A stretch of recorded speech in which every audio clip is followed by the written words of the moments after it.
پھول پیدا ہوا تو اس میں مہک، آج بھی اتنی مہک کہ آج گلاب کے پھول کے قریب کسی پھول کو کر دو تو گلاب کا پھول اس پھول میں اپنا اثر پیدا کر دیتا ہے، اپنا اثر پیدا کر دیتا ہے۔ اسی لیے ہم خانقاہی لوگ آل رسول سے قریب ہوتے ہیں تاکہ وہ اپنے گلاب کے پھول کا اثر ہم میں ڈال دیں۔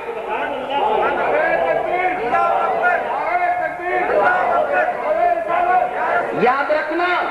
آل رسول سے اگر نسبت کٹ کر لو گے تمہیں وہ گلاب کے پھول کی مہک نہیں ملے گی۔ اور آل رسول کو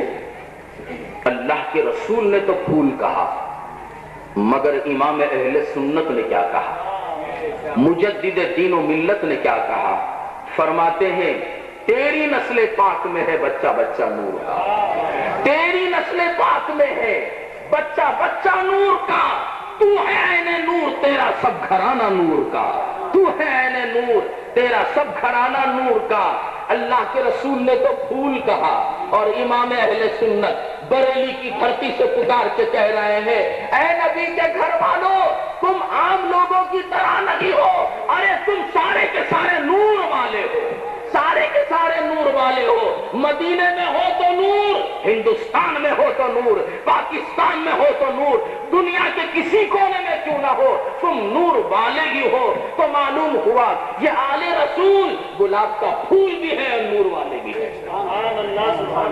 جو ان سے قریب ہو جاتا ہے، ان سے قریب ہو جاتا ہے، اس کا دل نور والا ہو جاتا ہے اور اس کی ذات گلاب کے پھول کی مہک لیتی ہے، گلاب کے پھول کی مہک لیتی ہے۔ اس لیے ہم آل رسول سے قریب ہوتے ہیں کہ ان کے صدقے میں ہمارا دل بھی روشن ہو جائے اور وہ مہک جو ان کے پاس ہے وہ ہمارے بدنوں سے ظاہر ہوتی ہے۔ جب مہک ان کی نسبت سے ہم سے نکلتی ہے تو عالم ہمارے قریب ہوتا ہے۔ جب بات آ گئی ہے تو عرض کروں، گلاب کا پھول نبی کے پسینے کے قطرات سے جب بنا تو یہ سارے پھول کیسے بنے؟ یہ پھول ہے، یہ گلاب کا نہیں، چمیلی کا، موگرا، یہ پھول کیسے پیدا ہوئے؟ تو صوفیاء کرام فرماتے ہیں جب معراج میں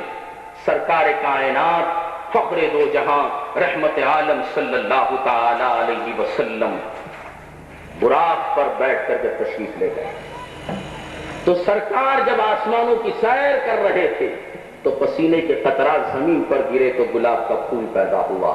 اور گھوڑے کی رفتار کا یہ عالم ہے، جہاں نگاہ پہنچتی تھی وہاں اس کا پہلا قدم ہوتا تھا۔ جب اتنی تیز رفتاری سے وہ جا رہا تھا